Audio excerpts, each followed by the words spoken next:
ఈ గ్రనైట్కి ఎందుకు లేదంటే అక్కడ పొరాసిటీ పర్మబిలిటీ అనే జియాలజికల్ స్ట్రక్చర్స్ ఉంటాయి. అవి ఈ గ్రనైట్కి ఉండవు. అవి మూసివేయబడ్డప్పుడు నీళ్ళు అనేది పట్టుకోదు.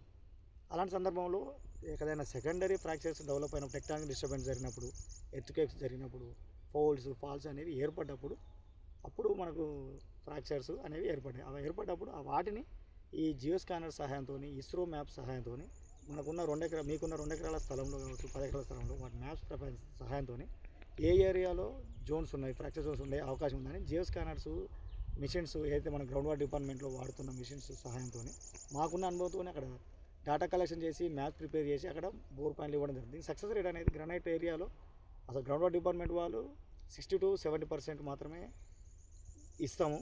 ఎందుకంటే అది గ్రానైట్ అనేది నీళ్ళు ఉండవు, అందువల్ల ఫెయిల్ అయ్యే అవకాశాలు ఉంటాయి. ఎక్కువ ఫెయిల్యూర్స్ 1000 ఫీట్ల వరకు వేసాం సార్, మేము ఫెయిల్ అయింది సార్ అంటుంటారు.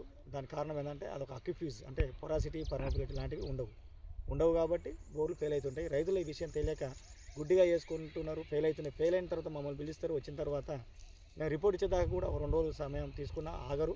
అక్కడ బోర్ బండి తీసుకొచ్చుకున్నా, ఇక్కడ ముహూర్తం బాగుంది, అది బాగుంది, ఇది బాగుంది అని చెప్పుకొని అక్కడ బాబు మీకు నీళ్ళు రావు, అక్కడ సఫిషియెంట్ వాటర్ వచ్చే అవకాశం లేదు అన్నా కూడా బోర్ వేసుకొని ఫెయిల్ అయిన తర్వాత మళ్ళీ మాకు ఫోన్ చేసి తిట్టే ప్రయత్నాలు చేస్తున్నారు. రైతులారా, మేము ప్రయత్నం చేసేది మీ కోసమే. 40 డిగ్రీల సెంటీగ్రేడ్ వద్ద పనిచేస్తూ మీకు అన్యాయం చేయాలని మేము ఎందుకు ప్రయత్నం చేస్తాం? రైతు సక్సెస్ అయితే అదే మాట అన్నారు.